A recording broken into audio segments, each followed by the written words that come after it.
I think the January 6th thing is pretty bad. Well, the January 6th thing is bad, but also the intelligence agencies were involved in provoking people to go into the Capitol building. Let's make... Yes, I don't know if some people live in a bubble. Some says they have lost confidence in Jim for simply saying some ridiculous things pertaining to January 6th. They recently had this interview with Joe Rogan. A lot was said. According to this tweet, Joe Rogan blew Jim that intelligence agency may have infiltrated January 6th.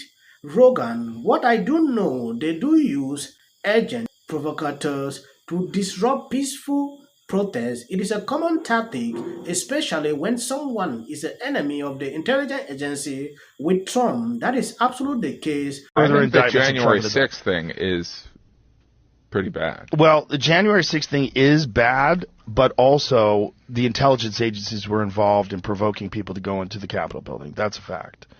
So wait a minute. You're saying that guy, what's his name? Ray Epps? Yeah, you really think that he I don't know, but I do know that every other... pretty apparent. I think he's going to sue Fox.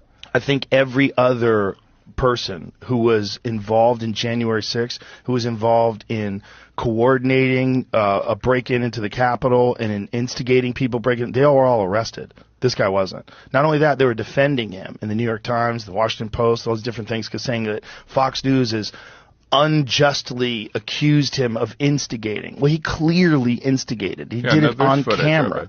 I don't know if he was a Fed. I know a lot of people think he was a Fed. The people that were there were calling him a Fed. What I do know is when they asked the FBI said, we can't tell you whether or not there were people that were there that were doing that. Now, there's been reports that there was hundreds of agents that were there that were doing that. I don't know if that's true either. But I do know that they do use agent provocateurs to disrupt people. It's a common tactic. What they do is, say if there's like the World Trade Organization is a great example. And that was in, I think, the 90s in Seattle.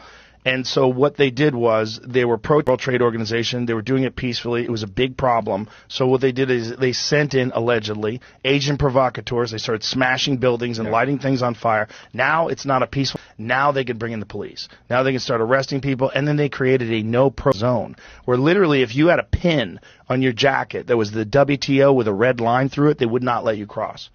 You could not cross with a pin that was against the WTO and go to work.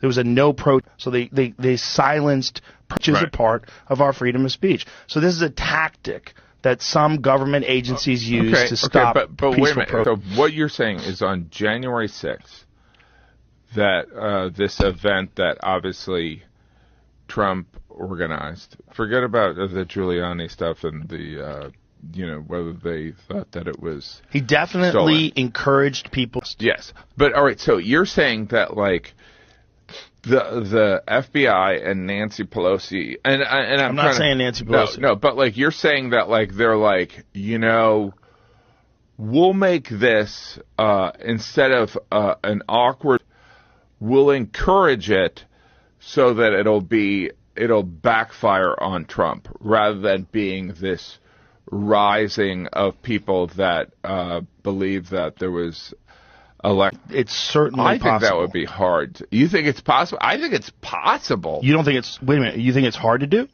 I think that, that the FBI or the CIA saying, hey, Trump lost... Because here's what you're kind of implying. Trump lost the election.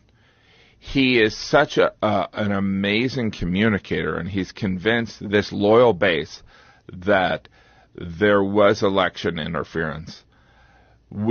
Joe Rogan was outspoken about this. It has been a call for concern, and Trump is to face, in the days ahead, partaking to this same January 6th. It is to tell you something. I did a couple of videos when this happened, first-hand information partaking to this. Sometimes one is even scared to say a lot. Because what I saw, I cannot say on this clip. If you realize something particularly to Trump recently, you will see how his polls are going up. The New York Times recently sent this out. Republican preference for 2024 presidential nominee, I think it is over. Trump 54%, DeSantis 17, Mike Pence 3%, Tim Scott 3%, Haley 3%,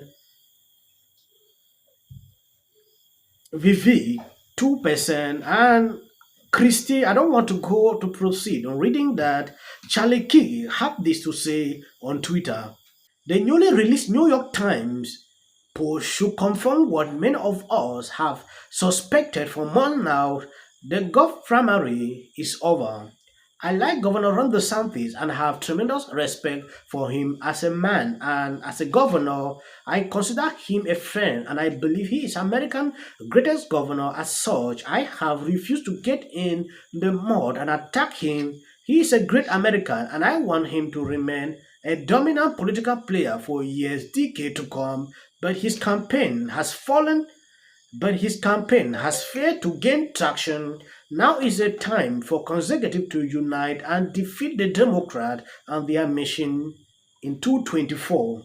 Yes, Trump will be facing 4 to 5 indictments, but the American people see through them as political witch hunt, which we all know. He continued.